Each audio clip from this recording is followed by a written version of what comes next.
भगवान की भक्ति आप मत करो, लेकिन आप सदा सबको प्रसन्न रखो अपने व्यवहार से। किसी का दिल दुखाने से डरो, झूठ छल से डरो, बचो। राम ने क्या किया है? यही तो किया है, सबको गले लगाया और गलत लोगों को मारा है, रावण जैसे पापियों को। जो राम ने किया है, एक बार गहराई से राम को देखो। राम के मंदिर जाके केवल राम के चरणों में माला चढ़ा देने से, पुष्प चढ़ा देने से आपका कल्याण ना होगा। राम के आदर्शों पर चलना पड़ेगा। राम राम जपने से क्या होगा?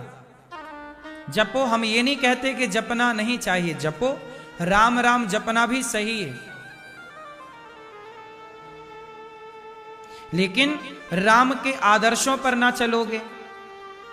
राम, अब आप तुम राम राम जपो और पराई बहन बेटी को देखो, ताको, गलत नजर से छेड़ो, तो क्या राम राम जपना सार्थक हुआ? बोलो, नहीं। एक आदमी राम राम जप रहा है, लेकिन बहन बेटी को गलत तरीके से देख रहा है, राम राम राम राम राम राम राम राम। और एक आदमी राम राम नहीं जप रहा है, लेकिन वो बहन बेटी को गलत तरीके से नहीं देख रहा। तो ना जपने वाला जपने वाले से बड़ा हो गया कि नहीं? खेल विचारों का है और राम एक विचारधारा है। राम एक ऐसी विचारधारा है जो युगों युगों तक राम की विचारधारा फॉलो होगी। उसी से आपका और हमारा उद्धार होगा। लोग कहते हैं ना राम राम जपो। राम राम जपो का मतलब, केवल राम राम जपो का मतलब है राम के आदर्श पर चलो। बेटा राम राम जपो मतलब राम के जैसा बनो। जपने का यहां तात्पर्य ही अलग। अब जैसे कई बार मां कहती है ये तो पत्नी का गुलाम हो गया, पत्नी पत्नी जपता है। कई बार मां कहती है ना ये तो जोरू का गुलाम है, पत्नी पत्नी जपता है। तो कोई पुरुष पत्नी पत्नी थोड़ी जपता है, मतलब वो ज्यादा पत्नी की ओर आकर्षित है, पत्नी से प्रभावित है, तो ये देखकर लगता है कि ये पत्नी का गुलाम है। पत्नी पत्नी जपने का ये अर्थ हुआ। वो कोई माला थोड़ी जपता पत्नी पत्नी की, लेकिन व्यवहार में यही बोला जाता है कि ये पत्नी पत्नी जप रहा है। हाँ या ना? इसका मतलब है राम राम जपने का मतलब है जैसे वो पत्नी पत्नी जप नहीं रहा, पत्नी के आचार विचार से सहमत है, ऐसे ऐसे राम राम जपने का अर्थ है राम के आचार विचार से सहमत होना, उस आदर्श पर चलना, उस मार्ग पर चलना, ये राम राम जपना है। जपना मतलब ये नहीं कि तुम राम की मत सुनो, राम की मत मानो, बस राम राम जपेंगे, ये तो रॉन्ग हो जाएगा ना। राम के जैसा सत्य जीवन में होना चाहिए। आज लोग बड़ी जोर जोर से शोर मचाते हैं, जय श्री राम जय श्री। शोर शराबे से कुछ ना होगा। ये जो तुम बाहर निकाल रहे हो ना, ये बाहर का विषय है ही नहीं। राम कोई बाहर का बोलने का विषय नहीं है। राम राम ये भीतर का विषय, से लोगों ने जाना ही नहीं। रमन्ते योगिनाम यस्य सह रामः। राम का अर्थ क्या होता है? जो रमण करें वो राम। कहां रमण करें? आपके भीतर रमण करते हैं। तो राम बाहर थोड़ी है, भीतर का विषय है। राम को जानना है तो ये बताओ, पहले भीतर जानोगे तब ना बाहर जानोगे। भीतर कुछ जानना नहीं तो बाहर क्या जानोगे? एक उदाहरण से ये बात मैं समझा दूं, आपको क्लियर कर दूं। ऐसा है कि ये बताओ, एक आदमी चश्मे की दुकान गया तो बाहर खड़ा होके देखा, वहां पे एक आदमी बैठा, चश्मे वाले ने लेंस रखा, दिखा नहीं दिखा, दिखा नहीं दिखा, दिखा पढ़ो क्या लिखा, हाँ हाँ हाँ, का गा घा सी डी एफ। चश्मे की दुकान में ऐसे नहीं लिखा रहता, उल्टा। अच्छा देखो ये लग गया चश्मा। अब बाहर खड़े वाले ने क्या सोचा, यार ये तो अच्छा चश्मा है, इसको लगाने से पढ़ना आ जाता है। उसे क्या लगा कि चश्मा लगाने से पढ़ना आ जाएगा। अब ये भी भैया भैया मुझे भी चश्मा पहना, हाँ बैठो, इसने लगाया, कुछ दिखा नहीं दिखा, अब दादा दिखा नहीं दिखा, अब बताओ दिखा। पूरे लेंस खत्म हो गए चश्मे वाले के। बोले हमें तो कुछ नहीं दिखा। उसने कहा तुम पढ़े भी हो? बोले हम तो पढ़े नहीं है। जब पढ़ा ही नहीं तो वो का को क्या पहचानेगा, खा को क्या पहचानेगा? का खा गा घा चा छा जा झा, इसे कौन पहचानता है? जो चा को पढ़ा होगा, छा को पढ़ा होगा। A B C D E F G कौन पहचानेगा? जो ए बी सी डी पढ़ेगा। वरना कोई क्या पहचाने कि ए क्या है, बी क्या है, सी क्या है। अब जो कभी नहीं पढ़ा उससे कहो भैया ये क्या लिखा है, वो ए को पढ़ पाएगा, बी को पढ़ पाएगा? पढ़ाई बाहर तब ना दिखेगी जब भीतर होगी। बोलो चा छा जा बाहर तो तब पढ़ोगे ना जब वो चाछा जा का ज्ञान भीतर होगा। बोलो मेरी मां, यदि चाछा जा झा काखा गाघा ए बी सी डी भीतर नहीं है तो बाहर पढ़ पाओगे? उत्तर दो, नहीं ना। तो पहले ए बी सी डी कहां होने चाहिए, काखा गाघा कहां होना चाहिए? जब भीतर होगा तब तो बाहर दिखेगा। उसी तरह जब भगवान भीतर होंगे तब ना बाहर नजर आएंगे। बाहर अब भीतर है ही नहीं तो बाहर तुम्हें पत्थर दिखता है। अरे ये तो पत्थर की मूर्ति है, ये पत्थर, ये भगवान थोड़ी है। लोग क्या कहते हैं, ये तो भगवान, ये तो धातु है, लकड़ी है, और तुम पागल हो, भगवान भगवान कह रहे हो, मंदिर जा रहे हो। ये लोग कहते क्यों हैं? क्योंकि बेचारों ने भीतर अनुभव नहीं किया। और मैं आपको बताऊं, जो तुम चिल्लाते हो भगवान भगवान, ये भगवान बाहर का विषय नहीं है। चाछा जाझा बाहर का विषय नहीं है, काखा गाघा बाहर का विषय है, ये तो भीतर की बातें हैं। बात समझ में आ रही है? भाषा का ज्ञान बाहर नहीं होता, भीतर होता है तो बाहर दिखती है। कोई भी भाषा हो धरती की, वो भाषा कहां होनी चाहिए? भीतर। तमिल भाषा भीतर होगी तो बाहर अखबार पढ़ लोगे आप। उर्दू भीतर होगी तो बाहर उर्दू का अखबार पढ़ लोगे आप। चाइनीज भाषा भीतर होगी तो बाहर चाइना का अखबार पढ़ लोगे आप। यही नहीं है तो बाहर कुछ नजर, बाहर सब काला अक्षर भैंस बराबर। बाहर तो काला अक्षर भैंस बराबर। यदि भीतर नहीं है तो काला अक्षर किसके बराबर है? ये सब काला अक्षर है। अब ये पढ़े कौन? जिसके भीतर होगा वही ना पढ़ पाएगा। ऐसे अब मंदिर में भगवान देखे कौन? जिसके भीतर राम है वही बाहर के राम को देख पाएगा। भीतर ही राम नहीं है तो बाहर काहे का राम? इसलिए लोग गलत दिशा पर चले गए मेरी मां। भक्ति के नाम पर लोग ना भटक गए। भक्ति के नाम से लोग भटक गए। उन्हें लगा कि बस राम राम चिल्लाना ही भक्ति हो गई। जाना समझा कुछ नहीं, राम के आदर्शों को माना कुछ नहीं, राम की तरह चले नहीं, राम की तरह काम किए नहीं, घटिया तोड़ रहे हैं, राम राम जप रहे हैं। भैया राम ने कब कहा कि तुम पड़े रहो? राम ने कहा है कर्म प्रधान विश्व करी राखा, जो जस करहि सो तस फल चाखा। काम करो, गीता में भी लिखा है कर्मण्येवाधिकारस्ते मां फलेषु कदाचन। तू कर्म कर, काम कर, और काम भी कैसा कर? सही दिशा में काम कर। रावण की तरह काम ना करना, राम की तरह काम करना। काम रावण भी करता था पर स्त्रियों को चुराने का काम करता था। काम तो राम भी करते थे, माँ बाप की आज्ञा का पालन करने का काम राम करते थे। शबरी के घर जाने का काम राम करते थे। राम शबरी के घर गए तो उसे क्षति नहीं पहुंचाई, उसे आनंद दिया। केवट के घर राम गए, क्षति नहीं पहुंचाई, केवट को आनंद दिया। और रावण सीता के घर आया तो सीता मां को चुरा के ले गया, सीता मां को क्षति पहुंचाई रावण ने। हाँ या ना? मैं आपके घर आऊं और आपको प्रेम से कहूं, कुछ प्रेम से बोलूं, अच्छा व्यवहार करूं, मैं आपको खुशी दूं, ये तो राम के आदर्शों पर चलना हो गया। मैं आपके घर आऊं और आपको गले लगाऊं, खुशी दूं, प्रसन्नता दूं, ये तो राम का आदर्श हो गया। और मैं आऊं आपके घर और आपकी बहन बेटी कोई गलत तरीके से देखूं, ये रावण वाला आचरण हो गया।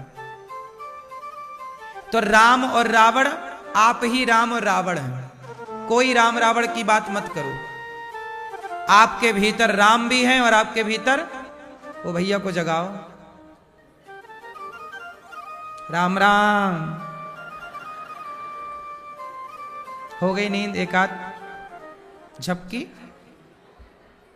सुनो, आपके भीतर दोनों है, राम और, अच्छा राम में भी 10 है और रावण में भी 10 है। क्या राम किसके पुत्र हैं? 10। किसके पुत्र हैं? 10 रथ। राम के नाम के आगे भी 10 लगा है, 10 रथ, 10 अंक है। और रावण के आगे भी लगा है दशानन, 10 है। राम के आगे भी 10 है और रावण के आगे भी 10 है। और दोनों 10 का तात्पर्य है इंद्रियों से। 10 इंद्रियां कितनी होती हैं मैया? राम में भी 10, रावण में भी 10। इस कलयुग में बॉलीवुड ने भी 10 लगा दिया, 10 बहाने करके ले गई। हाँ। यहां भी 10।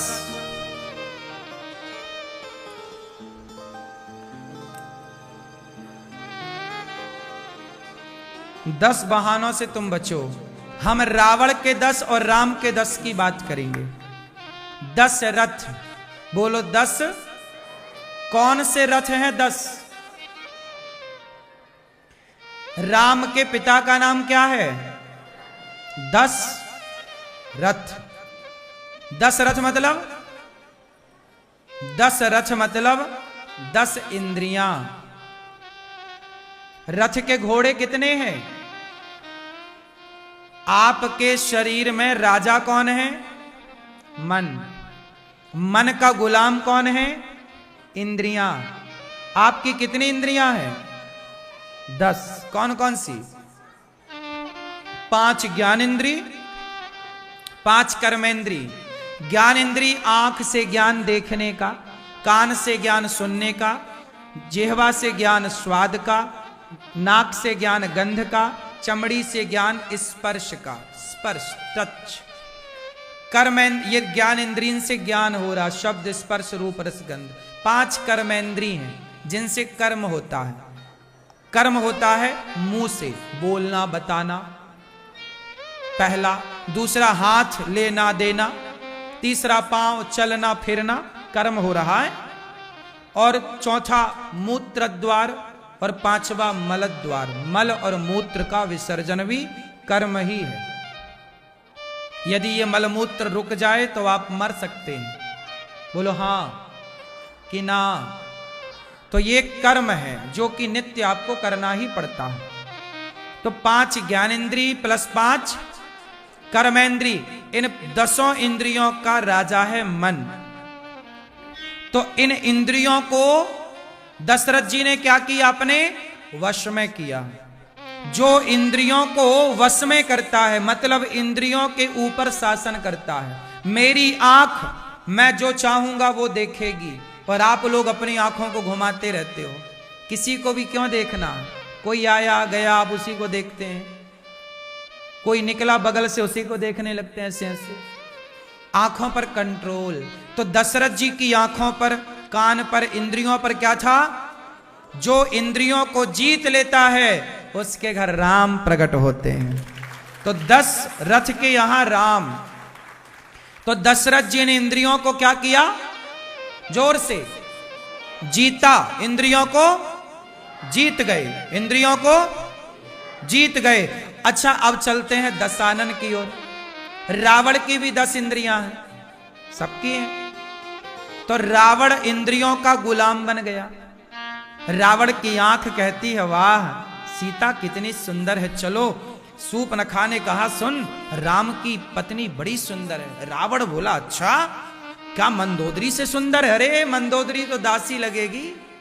अच्छा, अब आंखें फड़कने लगी रावण की, जरा देखूं तो सुंदरता कैसी है। रावण ने देवताओं की नारियों को देख चुका था। रावण देवताओं की स्त्रियों को चुरा लेता था। अप्सराएं उसके आगे पीछे घूमती थी, अप्सराओं को देख चुका था। अप्सराओं से सुंदर कौन था?